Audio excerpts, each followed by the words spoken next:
आप मतलब पाकिस्तान में क्या ऐसी विजिट के लिए आए हैं या? मैं वहाँ से एक प्रोग्राम स्पॉन्सर करा के पाकिस्तान के लिए लाया हूँ। ओके। वो हेल्पिंग एंड हमारी एक एनजीओ है, उन्होंने 20 बच्चों की कोचिंग, कराची के बच्चों की कोचिंग हमने वो यहाँ रन किया और अभी हमने उसकी ग्रेजुएशन सेरेमनी की। जब भी कहीं बात होती है तो मैं पाकिस्तान के लिए यही कहता हूँ कि अगर हमें अपनी क्रिकेट सही करनी है तो हमें ग्रास रूट्स को। फर्स्ट बॉलर थे वनडे इंटरनेशनल जिन्होंने हैट्रिक। जी वनडे क्रिकेट की वनडे क्रिकेट के ऊपर वो अगेंस्ट ऑस्ट्रेलिया एंड हैदराबाद पे इन्वेस्टमेंट भी करनी होगी और लॉन्ग टर्म पे प्रोग्राम भी रन करना होगा। अमेरिका के जो क्रिकेट सेटअप में अपने पैर जमाना बड़ा मुश्किल काम होता है। 18 साल से 22 साल तक के अच्छे लड़के थे, टैलेंटेड लड़के थे। अभी अपनी क्रिकेट को डिसिप्लिन करना है, जो कि बड़ा फुकदान है, पाकिस्तान में ही फुकदान है डिसिप्लिन करना। आजकल के जो क्रिकेटर्स हैं वो शायद इतने डिसिप्लिन नहीं है, क्रिकेट डिसिप्लिन इतना उनमें है नहीं। यहाँ पर लोग जो है ये पहले पूछते हैं कि अगर आप हमें मैच खिलाएंगे कितने पैसे देंगे। अनफॉर्चुनेटली पाकिस्तान में the most qualified person does not always get the recognition that he should get. Bangladesh में बच्चे अपने पास रखते हैं, उसे तालीम देते हैं, पढ़ाते हैं। इंडिया में स्टेट लेवल पे 4 साल को अपने पास रखते हैं उस बच्चे को। Babar is a good quality player, ठीक है, मगर जो उस पर चार्जेस लगे उसमें थोड़ा सा सेल्फिशनेस आ गई थी, खासतौर से T20 फॉर्मेट में। 5 चीज़ें जब उन पे काम होता है वो होता है उनकी फिजिकल फिटनेस पे, उनकी मेंटल टफनेस पे, उनकी टेक्निक पे, उनकी टैक्टिक्स पे और उनके लाइफस्टाइल पे। आपने हैट्रिक की थी तो सुना आप बस से वापस आए थे हैदराबाद। इवन हैट्रिक भी जिस दिन हो गई तो मैं अकेले ही पूरे ग्राउंड में भाग रहा था और सबसे लिपट रहा था जाके ना, तो कोई एक्साइटमेंट किसी को था नहीं। खैर उस वक्त ये नहीं पता था कि ये पहली हैट्रिक है दुनिया की वनडे की।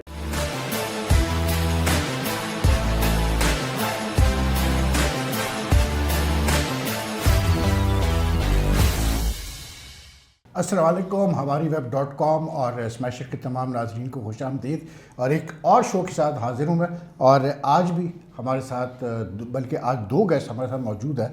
और ये दोनों गेस्ट ऐसे हैं कि इन्होंने बहुत क्रिकेट खेली है और मतलब अगर मैं ये कहूँ कि इन्होंने उस वक्त पाकिस्तान में क्रिकेट खेली है, डोमेस्टिक क्रिकेट खेली है, पाकिस्तान से खेली है, जो कि हम कहते हैं कि पाकिस्तान क्रिकेट का सोनेरी दौर था, तो मैं गलत नहीं कहूँगा। मेरे साथ आज फॉर्मर टेस्ट क्रिकेटर और कैसे बोलते हैं अपना पाकिस्तान क्रिकेटर जलालुद्दीन मौजूद है। जलाल भाई वेलकम टू स्मैश इट। और हारिस खान मेरे साथ है, इन्होंने बहुत फर्स्ट क्लास क्रिकेट खेली है, पाकिस्तान अंडर 19 की भी नुमाइंदगी की। इनकी बदकिस्मती के ये जिस ज़माने में ये एक्टिव थे उस ज़माने में बहुत सारे ऑफ स्पिनर्स जो है वो कॉम्पिटिशन में थे, लेकिन इनको हम मतलब जो है इनका निकनेम हैरी है, तो इन्होंने बहुत इनको वास्ट एक्सपीरियंस है।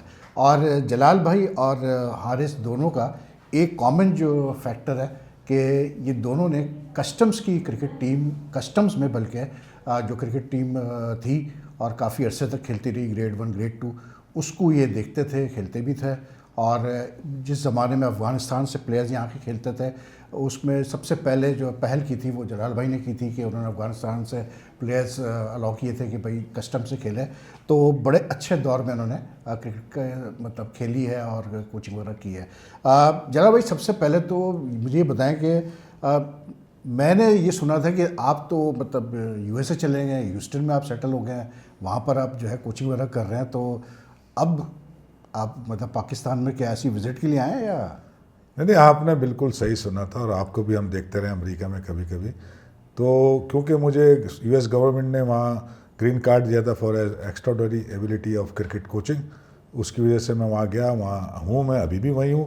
मगर वहाँ का जो मैंने सेटअप में रह के जो क्रिकेट कोचिंग की है, तो अब मैं वहाँ से एक प्रोग्राम स्पॉन्सर करा के पाकिस्तान के लिए लाया हूँ। ओके। वो हेल्पिंग एंड हमारी एक एनजीओ है, उन्होंने 20 बच्चों की कोचिंग, कराची के बच्चों की कोचिंग हमने वो यहाँ रन किया और अभी हमने उसकी ग्रेजुएशन सेरेमनी की। तो ये एक प्रोजेक्ट था जिसके लिए मुझे पाकिस्तान क्या था? अंडर 15 का। अंडर 15। हाँ, तो वो हमने यहाँ पे उसको 3 साल किया। अब ग्रेजुएशन सेरेमनी अभी रिसेंटली हमने उसकी कंप्लीट की। अब हमें एक और प्रोजेक्ट उन्होंने दिया पिंडी इस्लामाबाद के लिए। तो मैं अब ज़्यादा थोड़ा पाकिस्तान रह रहा हूँ और कम अमेरिका रह रहा हूँ, मगर वहाँ भी मेरी इन्वॉल्वमेंट क्रिकेट के साथ पूरी है।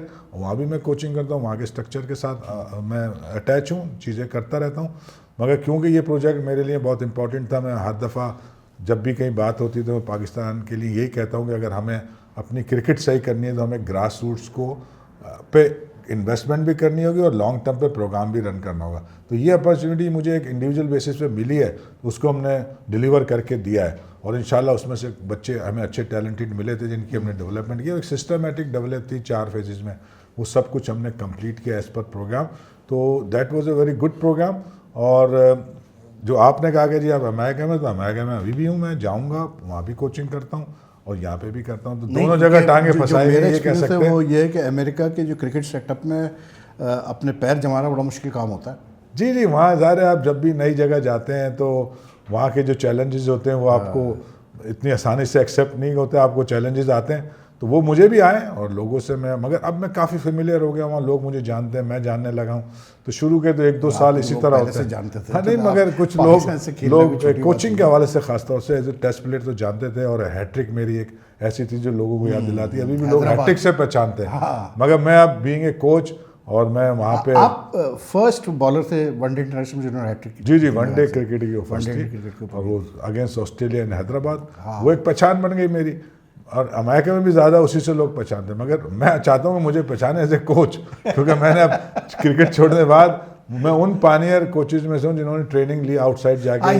ये मैं बता दूं कि मतलब जलाल भाई ने भी लेवल 2 कोच है, और इन्होंने अपनी कोचिंग सर्टिफिकेट जो है वो सिर्फ पाकिस्तान से नहीं बल्कि इंग्लैंड, ऑस्ट्रेलिया वगैरह में भी जाके इन्होंने कोचिंग कोर्सेज वगैरह किए। जो हम मतलब मैं हैरी कहूँगा इनको, ये लेवल 3 कोच है, इन्होंने भी जो है इंग्लैंड, ऑस्ट्रेलिया से कोचिंग सर्टिफिकेट्स लिए हुए हैं। बल्कि आप तो अभी पीसीबी के साथ इन्वॉल्व थे ऑफ रिसेंट डोमेस्टिक क्रिकेट में रीजनल टीमों के साथ? नहीं, मैं हायर एजुकेशन कमीशन के साथ, ओके, उर्फ़े आम में उसको आप पाकिस्तान यूनिवर्सिटीज़ कहेंगे, ओके, तो उनकी टीम को जो है ना बीइंग ए कोच देख रहा था। अच्छा, ये जो ये जो अभी ग्रेड 1 में, ग्रेड 2 में, गोल्ड में टीम में, ओके। तो कैसा एक्सपीरियंस रहा है? देखिए, एक्सपीरियंस तो हमारा आपको पता है, कोचिंग का 20-25 साल हमने कस्टम्स, पाकिस्तान कस्टम्स के लिए की। हाँ, कोई नया एक्सपीरियंस तो था नहीं, लेकिन ये ज़रूर था कि ये लड़के यूनिवर्सिटी के पढ़े लिखे लड़के, 18 साल से 22 साल तक के अच्छे लड़के थे, टैलेंटेड लड़के थे, लेकिन एक्सपीरियंस ना होने की वजह से जो है ना, वो उनको जो है वो पॉलिश नहीं हो पाए या अपनी स्किल को इन्हांस नहीं कर सके, क्योंकि उनका एक्सपीरियंस नहीं था। तो मैंने जो अपनी रिपोर्ट में लिखा है उसमें 2-3 चीज़ें लिखी हैं, जिसमें ये था कि अभी इनको जो, क्योंकि इनका एक्सपोजर भी कुछ नहीं है, एक्सपीरियंस भी कुछ नहीं है, तो इनका जो है पेशेंस पे काम होना है और डिसिप्लिन पे काम होना है। इनको अभी अपनी क्रिकेट को डिसिप्लिन करना है, जो कि बड़ा फुकदान है, पाकिस्तान में ही फुकदान है डिसिप्लिन करने का। ये तो मतलब जो आपने बात की कि यहाँ पर अब समझा ये जाता, क्योंकि हमने आप सबने वो दौर देखा है मतलब 80s 90s का, तो अभी एक मतलब फीलिंग यही है कि आजकल के जो क्रिकेटर्स हैं वो शायद इतने डिसिप्लिन नहीं है, क्रिकेट डिसिप्लिन इतना उनमें है नहीं जितना पहले क्रिकेटर्स में होता था, या शायद वो पैशन नहीं है जो पहले क्रिकेटर में होता था, क्योंकि आजकल डिस्ट्रैक्शन भी बहुत है, आपका सोशल मीडिया और ये वो। बिल्कुल, ये चीज़ सही लगी आप? बिल्कुल वहीद साहब, आप इतने एक्सपीरियंस, आप स्पोर्ट्स के जर्नलिस्ट रहे हैं इतने अरसे से, तो ये बात बिल्कुल आपने सही नोट की है। जो अगर मैं समझ रहा हूँ, मैं अपने इरा में चला जाऊँ, अपने इरा में जो है हमारा पैशन क्रिकेट का वो डिफरेंट था, आजकल का पैशन डिफरेंट है। यहाँ आजकल जो है, क्योंकि पैसे की इन्वॉल्वमेंट बहुत ज़्यादा हो गई है, cricket has become an industry, तो उसकी वजह से पैसों की इन्वॉल्वमेंट, आपने देखा होगा कि यहाँ पर लोग जो है ये पहले पूछते हैं कि अगर आप हमें मैच खिलाएंगे कितने पैसे देंगे। हम जो पहले टेप टेनिस बॉल के जो है लोग 25-25 हज़ार रुपये लेते हैं, आप देखें कि इस किस्म की हुई है। तो हम पहले तो ये कहते थे कि यार हमें कितने मैच हम खेल लेंगे, ज़्यादा से ज़्यादा मैच खेलेंगे, प्रैक्टिस हो जाएगी, फिर अगर KCCA को रिप्रेजेंट करेंगे तो परफॉर्मेंस हमारी होगी, और परफॉर्मेंस करने के बाद पाकिस्तान की लाइन में आ जाएंगे। यही हमारा जो है मोटिव होता था कि इस तरह से करना है, परफॉर्मेंस करनी है, नो मैटर व्हाट के फैसिलिटीज़ हमें क्या मिल रही है, डेली अलाउंस हमें क्या मिल रहा है, आपको तो पता ही है कि क्या है क्या नहीं है। मैं ये कह रहा था कि ये चीज़ें बहुत फ़र्क है, क्रिकेट इवॉल्व बहुत ज़्यादा हो गई, इसमें तो कोई दो राय नहीं है। एक चीज़ जो आप, लेकिन प्लेयर्स इवॉल्व हुए कि नहीं हुए? स्किल लेवल जो है ना, स्किल मतलब इंटेलेक्ट लेवल पे अगर मैं बात करूं, वो इवॉल्व हुए कि नहीं हुए? आई डोंट थिंक सो, नहीं हुए। आई डोंट थिंक सो, क्योंकि जब इतना पैसा आता है, जब इतनी चीज़ें आपको फैसिलिटीज मिलती है, तो उसको फिर एडजस्ट करना, उसको कोप करना भी तो यही मैं लोगों को समझाता हूँ कि तुम्हारे पास दुनिया की अब हर चीज़ मौजूद है, तुम अपने आप को क्यों नहीं इक्विप करते हो इस चीज़ से कि यहाँ बहुत सारे लोगों को आपने देखा होगा, हालांकि परफॉर्मेंस कुछ नहीं, 26 रन की टेस्ट मैच की एवरेज होगी, और वो अपने आप को पता नहीं क्या समझ रहे होंगे वो साहब कि जनाब मैं तो टेस्ट प्लेयर हूँ और आपको क्या पता है। एक तो ये कॉन्सेप्ट बड़ा जो है ना गलत है। दूसरी बात, जो पहले इंट्रो में आपने कहा, मैं इस बात को तस्हीह कर दूँ, और एक्सप्लेन भी कर दूं कि जलाल ये नहीं कि मेरा दोस्त है, हाँ। लेकिन मैं एक बात बिल्कुल ये दोस्त तो है ना, अरे दोस्त मतलब नहीं, बहुत पुराना। पार्ट ये जो बात कहने जा रहा हूँ ये नहीं है कि मेरा दोस्त है इस वजह से कह रहा हूँ, लेकिन he is the most qualified person in Pakistan. जो भी टेस्ट प्लेयर आपके मौजूद हैं पाकिस्तान क्रिकेट में, आप भी जानते हैं, हैरी, जलाल भाई भी जानते हैं कि अनफॉर्चुनेटली पाकिस्तान में the most qualified person does not always get the recognition that he should get. That's the पेटी पार्ट ऑफ इट। ये हमारा सबसे बड़ा अलमिया ये बिल्कुल यही तो है कि भाई अनफॉर्चुनेट आपके ताल्लुकात हैं जलाल भाई, कनेक्शन हैं लोगों से कि नहीं है? तो पाकिस्तान में ये ड्रॉबैक है ना, आपकी पीआर नहीं है तो आप कहीं अच्छा, से एक चीज़ मैं बात करना पूछना चाह रहा था, आपने बड़ी अच्छी बात की पैसों की। जब आप खेलते थे जलाल भाई, मतलब जब आप पहली दफ़ा पाकिस्तान से खेले तो आपको कितना डेली अलाउंस और फीस मिली थी? देखिए, टेस्ट मैच की फीस उस जमाने में 13,000 होती थी। अच्छा। और 2,000 कट जाते थे तो 11,000 मिलते थे। 11,000 टेस्ट मैच की फीस मिलते भी थे। अच्छा। और डेली अलाउंस? और वनडे की 3,000 थी। हैं? 3,000 फीस होती थी। देखिए, अब चेंज आया। देखिए, हमें अभी ये बात, जबकि आप मेरे ख्याल से 90s में खेले थे, मैं उससे 80s पहले में 80s में आपने डेब्यू किया था। ओके। तो देखिए, क्रिकेट जाहिर है अब चेंज आया और फाइनेंशियली बहुत स्ट्रांग हो गई है। अब हमें अफसोस करने की ज़रूरत नहीं है। अब ये जैसे जैसे चीज़ें आगे बढ़ती हैं आपको अडॉप्ट करना होता है। अब जिनके पास पैसा है, मगर जो पैसा आने के बाद जो उनकी overall attitude in terms of cricket, सोच और अपने आप को प्रोफेशनल बनाना, वो हम नहीं बना पा रहे। हम पैसा तो दे रहे हैं, हम पैसा दे रहे हैं, मगर उनका जो ओवरऑल क्रिकेट को समझना और उन पैसों से फ़ायदा उठाना वो नहीं हो रहा। पैसा बहुत आ जाता है, शोहरत आ जाती है, तो फिर आपको पता है क्या होता है। तो एक हमारे यहाँ ऐसा हो रहा है कि हम एक तो डेवलपमेंट पे बिल्कुल पैसा खर्च नहीं कर रहा, प्लेयर अपने आप पे भी नहीं कर रहा, क्योंकि क्रिकेट मिल रही है आसानी से, क्योंकि ऑप्शन बहुत सारे हैं, कहीं ना कहीं आप फिट हो जाते हैं, क्योंकि आपके पास जो यहाँ जो ग्रुप ऑफ टैलेंट है या जो भी है, तो वो इतना बड़ा है नहीं। तो कहीं ना कहीं हर प्लेयर फिट हो जाता है, वो समझता है बस मैं यही हूँ। मगर जैसे आप देखें नेबरिंग कंट्री में और बाकी, अब आप बांग्लादेश को भी देखें, वहाँ एक सिस्टमेटिक डेवलपमेंट हो रही है। वहाँ ग्रास रूट्स के 5 साल बांग्लादेश में बच्चे अपने पास रखते हैं, उसे तालीम देते हैं, पढ़ाते हैं। इंडिया में स्टेट लेवल पे 4 साल को अपने पास रखते हैं उस बच्चे को। तो वो जो डेवलपमेंट है वो हमें ज़रूरत है। हमारा बच्चा अभी भी सही है, मगर हमारी डेवलपमेंट नहीं है, तो हम वो ना तो फर्स्ट क्लास में वो चीज़ दे रहे हैं। भाई, ये जो आपने हेल्पिंग हैंड वाला जो प्रोग्राम बताया, ये अंडर 15 आपने बताया जी ना? जी जी। तो इसमें जैसे फॉर एग्जांपल ये जो आप बात कर रहे हैं, ये आप इसमें अप्लाई करेंगे? मतलब कि अगर कोई अच्छे बच्चे हैं जो आपको लगता है कि आउटस्टैंडिंग टैलेंट है, तो ये आप रिकमेंड करेंगे उस एनजीओ को कि भाई इनको मतलब अगले 3-4 साल साथ रखा? इनिशियली ये हमारा प्रोग्राम का हिस्सा नहीं था।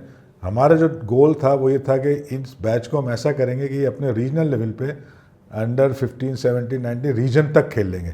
वो हमने अचीव कर लिया। तकरीबन 80% उसमें से रीजनल लेवल पे खेल रहा है, चाहे 2-3 19 में खेलना है, 1-2 17 में, 15 में काफ़ी खेलें। तो मगर अब खुद हमें एनजीओ ने कहा है कि यार इनके साथ इंगेज रहो, ताकि इनको आगे भी। तो अब हम उन्हें एक दूसरा समझ सप्लीमेंट्री प्रोग्राम दे रहे हैं उन्हें, और इनको किसी न किसी शक्ल में इंगेज रखेंगे हम। ये अभी हमारा उनके साथ डिस्कशन हुआ है, और उन्होंने दूसरा एक हमें प्रोजेक्ट दे दिया कि आप पिंडी इस्लामाबाद में भी यही सेम प्रोजेक्ट जाके लॉन्च करें।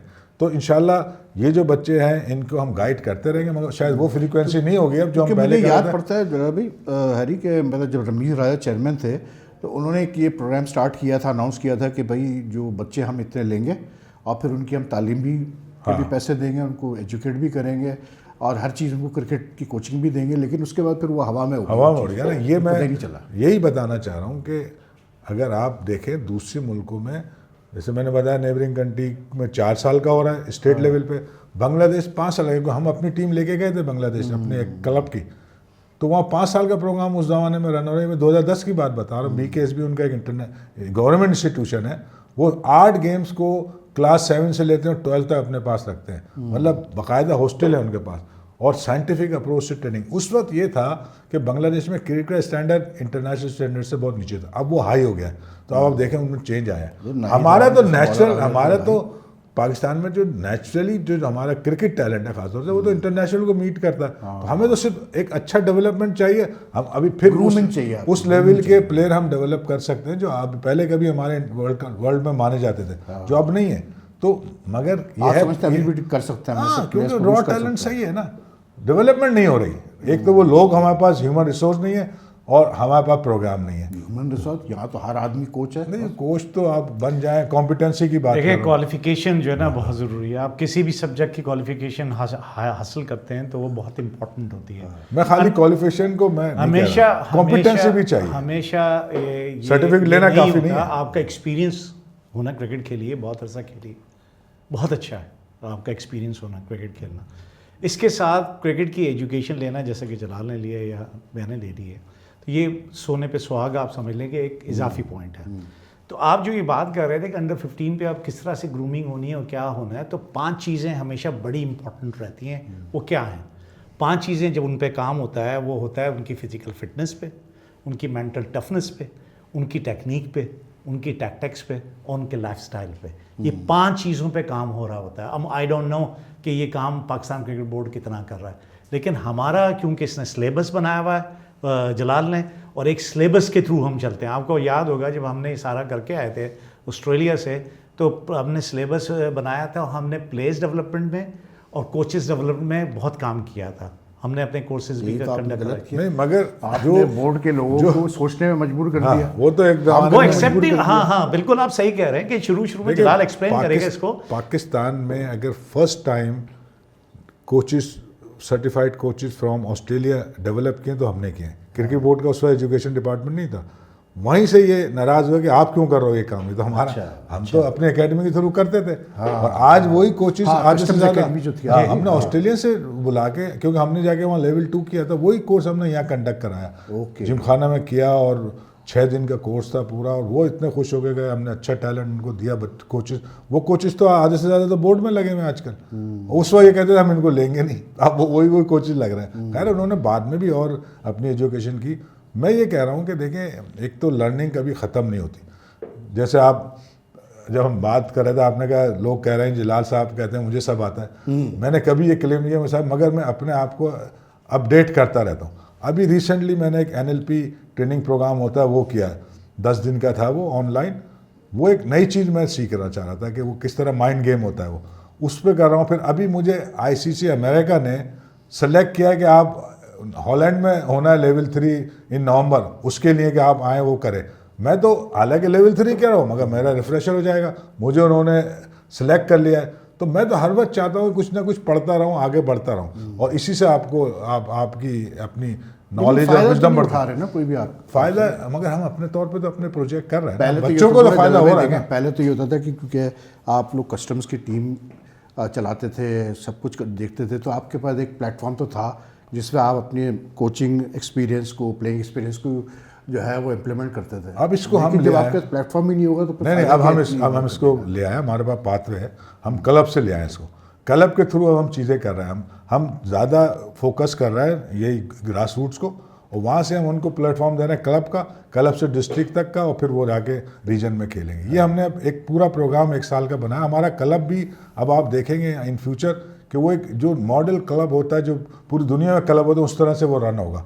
इस पर हम काम कर रहे हैं। अभी हम सिलेक्शन कर रहे हैं, सिलेक्शन के बाद हम हमारा पूरे साल का प्रोग्राम है, और हम लोगों से उसकी फंडिंग करा रहे हैं ताकि उस लेवल पे क्लब चले जो दुनिया में क्लब होते हैं, जिन्हें सही माना में जिसकी कमेटी होती है, जिसके मैचेस हो रहे होते हैं, जूनियर के मैच हो रहे हैं, वुमेंस के मैच हो रहे हैं, टूर्स हो रहे हैं, वो सारी चीज़ें हम क्लब के थ्रू कर रहे हैं। मगर हम ग्रास रूट्स पे आ गए, ठीक है ना, क्योंकि हम समझते हैं कि यहाँ अगर क्रिकेट सही होगी तो बाकी क्रिकेट भी आगे चल के पाकिस्तान, अब जिस हद तक हम अपने पॉकेट में कर सकते हैं तो वही करेंगे ना। पूरे पाकिस्तान में तो क्रिकेट बोर्ड का काम है। PCB में कभी मतलब जरा भाई अप्लाई किया किसी पोजीशन के लिए या कोचिंग वगैरह की पोजीशन? इन द पास्ट मैं करता रहा हूँ, मगर जब वो उसको कंसिडर ही नहीं करते तो फिर मैंने अभी रिसेंटली तो कोई ऐसी जगह नहीं। अब तो वैसे भी पोस्ट आती नहीं है, एडवर्टाइज ही नहीं करते। मगर मैं आखिर जावेद से भी अभी मिला था, या कराची आया। हाँ, मोहसिन नकवी साहब से मेरी कभी मुलाकात नहीं हुई अभी तक, और मैंने एक दफ़ा कोशिश की थी, लास्ट टाइम आया था, कि मैंने कहा मैं इनसे मिल लूँगा, मगर वो ज़ाहिर है वो इतने बिजी होते हैं। उनकी जो सेक्रेटरी थी, मैंने उनसे 2 दफ़ा कहा कि भाई आप बताएं, मैं लाहौर आ जाऊँगा, मिलना चाह रहा हूँ, तो मुलाकात तो नहीं हो सकी थी। मगर आखिर साहब को मैंने मिल के कहा कि भाई मैं यहाँ चीज़ें कर रहा हूँ, ये मैं नहीं कह रहा कि मुझे आप जॉब दें, मगर आप प्रोजेक्ट टू प्रोजेक्ट है कोई काम लेना चाहते हैं तो मैं कैन कर सकता हूँ, क्योंकि अब उनके भी काफ़ी कुछ वो कर रहे हैं डेवलपमेंट पे, मगर वो शॉर्ट प्रोग्राम है। देखिए, डेवलपमेंट हमेशा लॉन्ग टर्म पे होती है और उसके फेजेस होते हैं। अगर आप वो नहीं करेंगे तो 6 हफ्ते के कोर्स से आप प्ले नहीं डेवलप कर सकते। बाकी दुनिया कर रही है, उसको देखें ना आप। देखिए यही तरीका होता है कि बाकी क्या हो रहा है, अगर वो सक्सेसफुल है तो आप, या आप अपनी फिलॉसफी ला रहे हैं, आप अगर फिलॉसफी ला रहे हैं उसमें सक्सेसफुल है तो चले आपकी बात माने, आप अपनी फिलॉसफी चला रहे हैं और फेलियर भी है तो आपको फिर आगे दुनिया में जो 8 मुल्क के 10 मुल्क कर रहे हैं आप वो करें ना फिर। ये तो जलाल भाई जो आप बात बता रहे हैं इसका मतलब तो ये है कि हमारा फ्यूचर तो बड़ा ब्लीक है पाकिस्तान क्रिकेट का, अगर इसी तरह हम चलते रहते जी जी बिल्कुल, मैं तो ये बार बार कह चुका हूँ, जब तक आप इन्वेस्टमेंट नहीं करेंगे ग्रास रूट्स पे और वो भी लॉन्ग टर्म पे, तो आपके पास इसी तरह के मीडियोकर प्लेयर आते रहेंगे जो 8-8 दफ़ा कम बैक करेंगे और वो कंसिस्टेंट ना होने की वजह से वो मीडियोकर प्लेयर करा रहा है। हम ये चाहते हैं कि जो प्लेयर आए वो सिस्टम से अच्छा होके आए, वो हमारे पास है नहीं, मशीन सही नहीं है, तो इसलिए आप देखते हैं कि कभी कभी वन ऑफ अच्छा भी खेल जाते हैं। वो बाबर वो को फेज कहाँ में आप रेट करते हैं एज ए प्लेयर, बाबर को कहाँ रेट करते हैं आप? Babar is a good quality player, ठीक है, मगर जो उस पर चार्जेस लगे उसमें थोड़ा सा सेल्फिशनेस आ गई थी, खासतौर से T20 फॉर्मेट में। देखिए आपको अडॉप्टेशन आनी चाहिए, जब आप टेस्ट से T20 में जा रहे हैं तो आपको ऑन एंड ऑफ थोड़ा सा रिस्क लेना पड़ता है to play for the team. वो रिस्क नहीं लेता रहा पावर प्ले में, तो आपको रिस्क लेना ही लेना है, मतलब 1-2 शॉट आप सेलेक्ट करते हैं और फिर आपको जो पावर प्ले की रिक्वायरमेंट है वो पूरी करनी होती है, अगर आप बाद में खेल रहे हैं तो उस हिसाब से। तो वो ये वाला काम नहीं कर रहा था एडॉप्टेशन, फिर उसी वजह से उसने लर्न भी किया, उसको बाहर भी किया गया, सब कुछ हुआ। तो Babar as a player is a good player, और मेरा बिलीव ये जो प्लेयर टेस्ट में अच्छा है वो हर फॉरवर्ड में अच्छा हो सकता है, बस शर्त है कि वो अडॉप्ट सही से करे। जहाँ मैंने फील किया बाबर के खासतौर से T20 में वो सेल्फिश था, वो रिस्क फैक्टर नहीं ले रहा। तो आपको अगर कोई T20 में आप रिस्क ना लें तो कोई आपको आउट थोड़ी करता है। अगर आप अपने 50-60 कर लेते हैं तो उनको उससे फर्क नहीं पड़ा। असल में वहाँ तो स्ट्राइक रेट है ना, स्ट्राइक रेट आपको और प्लस टीम को क्या फायदा? हाँ, मतलब टीम को फायदा होना चाहिए उस स्ट्राइक रेट से, और उसके फेजेस हैं कि 6 ओवर जो पावर प्ले होता है उसमें कैसे आपने खेलना है। अरे ये जो प्रोसेस था आई थिंक आप लोग बेहतर बता सकते हैं, खासकर जलाल भाई क्योंकि पाकिस्तान टीम का हिस्सा रहा है।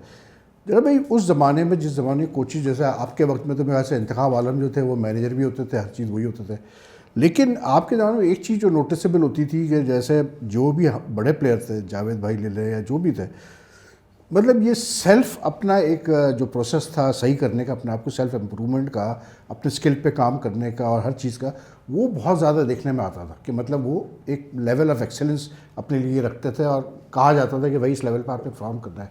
वही चीज़ मिसिंग है आजकल के प्लेयर्स में। उसमें ये था ना, देखें अब ये एरा का फ़र्क है, कोचिंग जो है वो क्रिकेट में बड़ा लेट आई है। ओके, ठीक है, तो एक वक्त था जब आप क्रिकेट खेल के सीखते थे और जो सीनियर प्लेयर थे वो आपको टिप्स दिया करते थे, ठीक है, ऑन ऑफ। ओके, जिसमें से आप मेहदाद की मिसाल ले लें या आप ज़हीर अब्बास की ले लें, ये लोग ने गाइड करते खेल के सीख के और अपनी गलतियों को रेक्टिफाई किया। मगर अब आप ये एक तड़का आ गया है, ओके, तड़का से मुराद मैं इसको इसलिए कह रहा हूँ कि कोचिंग उसमें ऐड हो गई है और डेवलपमेंट प्रोसेस डिफरेंट हो गया और फिटनेस पे बहुत काम होने लगा। मुश्ताक भाई थे जब वो बेहतरीन वो कराते थे, वो निकलवाते थे प्लेयर से, कोच ऐसा सच नहीं थे। मगर मैं भी बता रहा हूँ, जब आपने कहा कि इंतखाब आलम आपके कोच थे, मैं 6 टेस्ट मैच खेला हूँ, 8 वनडे खेला हूँ, यही हमारे कोच थे, आज तक एक लफ्ज़ नहीं बताया आज तक एक लफ्ज़ कोचिंग के हवाले से नहीं बताया। इमरान ये था कि इमरान ज़रूर गाइड करता था, जैसे मैंने पहले कहा कि प्लेयर्स आपको टिप दिया करते थे बीइंग ए सीनियर प्लेयर, के उनका एक्सपीरियंस ज़्यादा होता था। तो उस वक्त यही तरीका था सीखने का कि आप बाय प्लेइंग, और थोड़ा जो हर प्लेयर अपने बराबर वेरी करता है, आप ज़्यादा समझदार हो, ये कम समझदार है, या आप ज़्यादा जल्दी अब्जॉर्ब कर ले तो दूसरा नहीं करता, तो इसलिए वो अच्छा प्लेयर बन जाता था जो इस चीज़ का माहिर होता था खुद से सीखने का। तो वो प्रोसेस उस वक्त का वही था। मगर अब इस एरा में आपको कोचिंग तो का मतलब ये हुआ ना जलाल भाई कि अगर आजकल के एरा में अगर प्लेयर अपने आप से मतलब बेहतर करना चाहता है तो उसको तो अब टूल्स हैं बहुत ज़्यादा टेक्नोलॉजी है, हाँ, बहुत ही कुछ कैन है। Be better than the players of yesteryears, They can. Skill wise उसकी बेसिक वजह जो मैं समझ रहा हूँ कि हर चीज़ बहुत आसानी से मिल रही है। हाँ। उसकी रीज़न क्या है कि आपके पास ऑप्शन बहुत बढ़ गए, बहुत ज़्यादा, और फैसिलिटीज़ बहुत, पैसे बहुत आ गए, तो ये सारी चीज़ें उसूलन तो इसका पॉजिटिव इम्पैक्ट आना चाहिए। हमारी क्रिकेट पे नहीं आ रहा, दूसरी दुनिया में इस पे आया इम्पैक्ट। आप इंडिया देखो, हम जब खेलते थे, ये अपने पर्सनल ट्रेनर रखे हैं, अपने न्यूट्रिशनिस्ट इन्वेस्ट कर रहे हैं ना अपने इसलिए कि ऊपर। उन्होंने अपना एक स्टैंडर्ड सेट किया हुआ है। ठीक आप ऐसे ही कोहली को जो है वर्ल्ड क्लास क्यों कहते हैं, कि उससे वर्ल्ड क्लास क्यों बन गया? वो उसने स्टैंडर्ड सेट किया ना अपनी टेस्ट क्रिकेट में, ODI में, T20 में, किस तरह से किया, अपनी फिटनेस को कायम रख के और अपने जो है स्किल वर्क को एनहांस करके टूल्स का इस्तेमाल जो भी इस्तेमाल किए, तो उसने रन्स किए ना, और रन्स करने के बाद अपना स्टैंडर्ड मेंटेन कर दिया। उसूल ये होता है, प्रोफेशनल जो प्लेयर हो गए ना, वो अपने पे इन्वेस्ट करते हैं। हमारे यहाँ अभी तक वो कॉन्सेप्ट नहीं आया। अगर उन्होंने अपना ट्रेनर रखा है तो कुछ पे करता होगा ना उसको। हाँ, अगर उसने कोई इन्वेस्टमेंट किसी कर रहा है, मैनेजर रखा है, तो उसको पे कर रहा है ना। हमारे यहाँ कहते हैं ये तो पैसे जाया जा रहे हैं, हमें को सब आता है। तो ये फ़र्क अभी जो प्रोफेशनल प्लेयर है, ये नदीम का हुआ इंसिडेंट टूर्नामेंट गेम्स में कि वो नहीं अच्छा कर पाया, तो बहुत सारे लोगों का ये ख्याल था कि भाई ये इतना इसको पैसा मिला ओलंपिक्स वगैरह जीतने के बाद, इसको अपने ऊपर इन्वेस्ट करना चाहिए था, कि प्रॉपर ट्रेनिंग करनी चाहिए थी। बहरहाल वो एक दूसरी बात है। यही बात है कि हमारे प्लेयर अभी उस लेवल पे नहीं आए, ना वो कोई प्रॉपर मैनेजर रखते हैं, ना ही वो अपने पे इन्वेस्ट कर रहे हैं। जो पैसा आ रहा है वो आपको सोशल मीडिया की पोस्ट, हाँ, तो जल्दी फेड आउट हो जाते हैं ना। आप देखें ना, अल्टीमेटली उन्हें नुकसान हो रहा है। अगर आप 2 साल खेल रहे हैं और आप 5 साल खेल रहे हैं तो आपकी अर्निंग तो हो रही है ना 5 साल। अगर आप इन्वेस्ट करके कि अपने आप को बेहतर प्लेयर, फिटनेस के हवाले से आप स्किल वाइज और ओवरऑल आपकी मेंटल अप्रोच जो है वो डिफरेंट हो जाए, तो आप ज़्यादा देर खेलेंगे। तो ये हमें सिखाना पड़ता है शुरू से। एक चीज़ जो है बड़ी एक इम्पॉर्टेंट चीज़ है, वो हम कहते हैं ना कि मनी, पावर और आपका तीसरी चीज़ क्या है? फेम है। फेम। ये 3 चीज़ें जब आपके पास आ जाती हैं ना, तो आपका यहाँ से मजबूत होना बहुत ज़रूरी होता है। तो हमारे यहाँ क्योंकि इनकी डेवलपमेंट ऐसी सच नहीं होती प्लेयरों की, और जिस बैकग्राउंड से जैसे जलाल ने कहा कि अभी पैसा इतना आ गया, फेम इतना वैसे मिल गया, अभी पावर की बात नहीं है, सिर्फ पैसा और फेम इतना आ गया है कि उनको पता ही नहीं है, वो मकसद अपने आपे में ही नहीं रहे, तो वो उनको पता ही नहीं कि क्या है क्या नहीं। इसकी मिसाल मैं इस तरह से एक दे देता हूँ, स्किल एनहांसमेंट की और प्रोग्रेशन की मिसाल देता हूँ। मैं और ये गए क्वींसलैंड जो है हाई परफॉर्मेंस लेवल 2 करने, तो हमारा इत्तेफाक हुआ क्वींसलैंड क्रिकेट टीम के साथ प्रैक्टिस करने का। क्वींसलैंड की टीम ऑलमोस्ट ऑस्ट्रेलिया की टीम थी।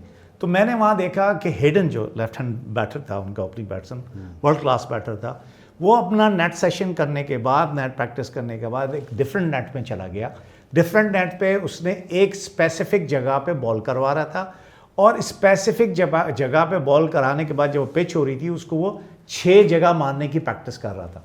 अच्छा, मेरे लिए वो बड़ी नई सी चीज़ थी। मैंने कहा यार, ये बात करूँ 2004 की, तो मैंने कहा यार ये क्या कर रहा है ये। तो जब नेट सेशन ख़त्म हो गया तो मैं उसके पास गया, मैंने अपने आप को तारुफ कराया, फिर मैंने उसको बताया कि मैं ये पूछना चाहता हूँ, आपने यहाँ से नेट किया, अब यहाँ गए और आपने एक ही जगह पिच हुई बॉल को 6 जगह मार रहे थे। तो पहले तो उसने प्राइड ली कि ऑस्ट्रेलिया से खेलने की, कि ये आसान नहीं है, मैं अगर ऑस्ट्रेलिया से खेल रहा हूँ ये बहुत बड़ी बात है कि मैं ऑस्ट्रेलिया से खेल रहा हूँ।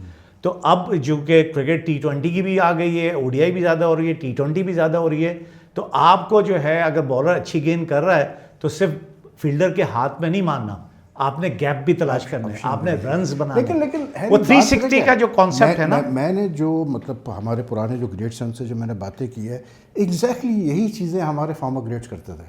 हनीफ मोहम्मद के बारे में मैंने ये मुझे लोगों ने बताया कि हनीफ भाई का यही था कि वो एक प्रैक्टिस करते थे, उसके बाद एक अपनी इंडिविजुअल प्रैक्टिस करते थे, जिसमें वो जो भी उनके वीक एरियाज होते थे उसको एनहांस करने की लिए कोशिश करते थे। बिल्कुल ऐसे तो बात तो at the end of the day it's your approach to the game ना, it's your attitude to the game. इसे कहते हैं एटीट्यूड, प्रोफेशनल एटीट्यूड कहते हैं इसको, कि आपका वो काम जो आपको खुद करना है, कहने की जरूरत नहीं है किसी को, आप वो खुद कर रहे हैं, खुद कर रहे हैं, दैट इज प्रोफेशनल एटीट्यूड। और जो उसकी कमी है हमारे, जो अभी हारिस ने बात बताई है, अगर आप आज भी अपनी टीम में देखेंगे कि डॉट बॉल क्यों ज़्यादा खेलते हैं, कि वो एक बॉल को एक ही जगह खेलना आता है। हमेशा अगर आप एक बॉल को 2 जगह खेलना आते हो तो आप गैप बना सकते हैं। तो हम ये लैग कर रहे हैं, क्यों लैग कर रहे हैं, हमारी डेवलपमेंट नहीं है। तो बॉटम लाइन वहीं आके ख़त्म होती है कि अगर हम क्वालिटी डेवलपमेंट कर लें तो हम अच्छे प्लेयर डेवलप कर सकते हैं। मैं तो इसी पे अब तक बिलीव है। उसमें ये भी है ना जलाल के वो डेवलप हम कर लें, लेकिन इंडिविजुअल का वो काम है ना कि अपनी स्किल को एनहांस कैसे करता है वो, अपने आप को टाइम कितना देता है। डेवलप करोगे तो उसमें एटीट्यूड भी तो लाओगे, वो एटीट्यूड ही होगा तो डेवलप करोगे। थोड़ा सरप्राइजिंग मुझे लगता है इसलिए क्योंकि इन प्लेयर्स को, भाई मैं अगर एक प्लेयर की जगह हूँ और मुझे इतना पैसा मिल रहा हो, ठीक है, फेम तो छोड़ दें और बाकी चीज़ छोड़ दें, सिर्फ पैसे की मैं बात कर रहा हूँ कि जब मुझे पता है कि यार मुझे क्रिकेट से इतना पैसा मैं कमा सकता हूँ, तो मैं अगर थोड़ा सा असेस भी करता हूँ कि यार मैंने 5 साल और अगर खेला तो मैं इतना कमा सकता हूँ, तो मैं तो वैसे भी अपने स्किल लेवल पे काम करूँगा कि यार जितना बेहतर होगा उतने ज़्यादा पैसे मिलेंगे, उतना ज़्यादा मैं खेलूँगा। तो फॉर मी ये एटीट्यूड थोड़ा सरप्राइजिंग है। अच्छा, लोग ये कहते हैं कि यार भाई प्लेयर कोई जानबूझ के थोड़ी फेल होता है, लेकिन मेरा सवाल ये होता है उनसे, मैं कहता हूँ कि ठीक है मैं मानता हूँ फेलियर सक्सेस हर जगह होती है, लेकिन भाई अगर एक प्लेयर एक ही गलती कर रहा है बार बार 10 सेकंड्स में, अगर उसी तरह आउट हो रहा है तो उसका मतलब वो काम नहीं कर रहा अपने ऊपर, या तो उसने उसकी रेक्टिफिकेशन के लिए क्या किया, हाँ, वो क्या मेथड अप्लाई किया और किस तरह से किया। इंफॉर्मेशन तो आ गई उसके पास कि मैं इतनी दफा ऐसे आउट हुआ हूँ, इम्प्लीमेंट करता है। उसकी भी एक मिसाल दे देता हूँ कि माइक हसीन का प्लेयर। अच्छा, मैं थोड़ा सा मैं ये मतलब एक चीज़ पूछना चाह रहा था क्योंकि टाइम हमारा पूरा हो रहा है। जलाल भाई, जब आपने हैट्रिक की थी हैदराबाद में, जलाल भाई इज़ द फर्स्ट मतलब international bowler to take a hat-trick in one day international, जब आपने हैट्रिक की थी तो सुना आप बस से वापस आए थे हैदराबाद? हुआ ये हैदराबाद से नहीं, बस से तो सभी पूरी टीम वापस आई थी, मतलब कोच में गए, हम बाय एयर थे।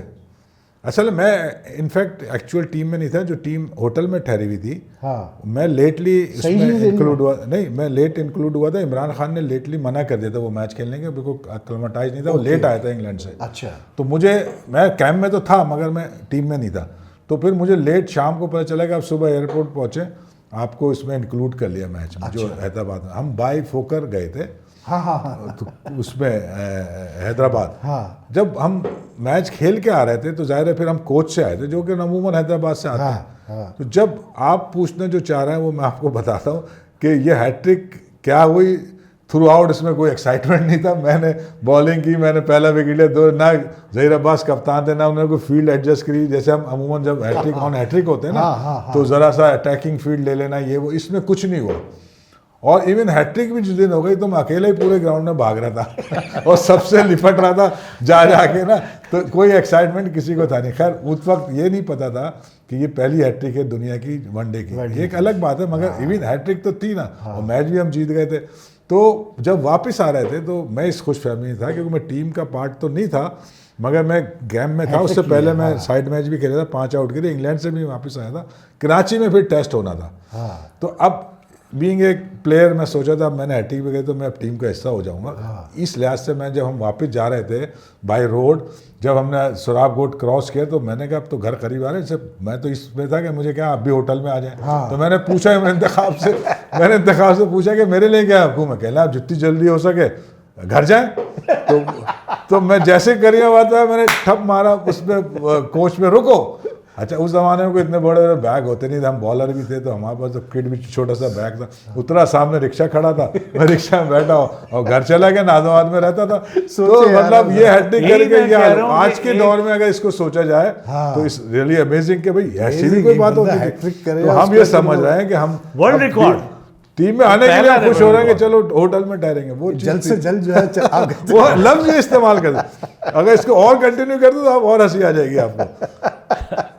सेकंड वनडे टेस्ट तो हो गया, 2 हो गए, कराची हम जीत गए, फैसलाबाद भी जीत गए।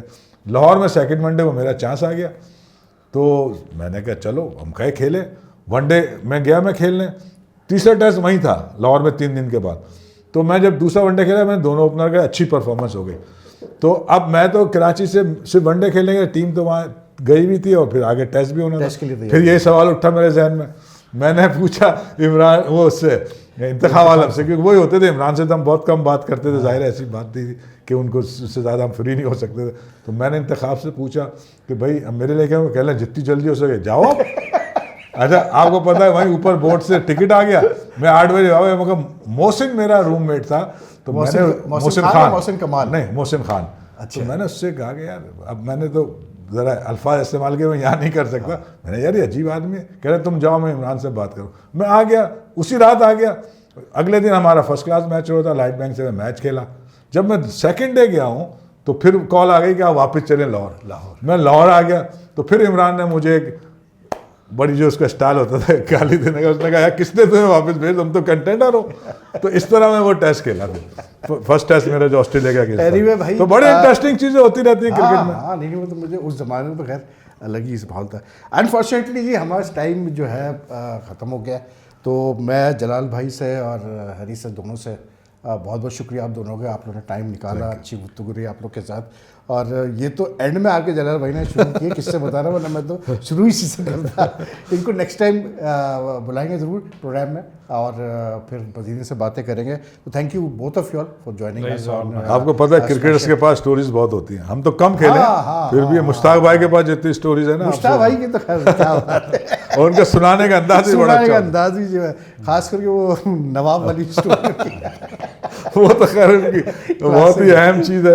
एनीवे आप लोग होपफुली आप लोग एंजॉय करेंगे शो को और अपने कमेंट ज़रूर छोड़िएगा कि हमें पता हो कि मतलब कहाँ हम बेहतरी कर सकते हैं स्मैश इट पे और इवन जो हमारा पूरा स्पोर्ट्स का सेटअप है हमारी web.com का। तो enjoy this show, take care, अल्लाह हाफिज़।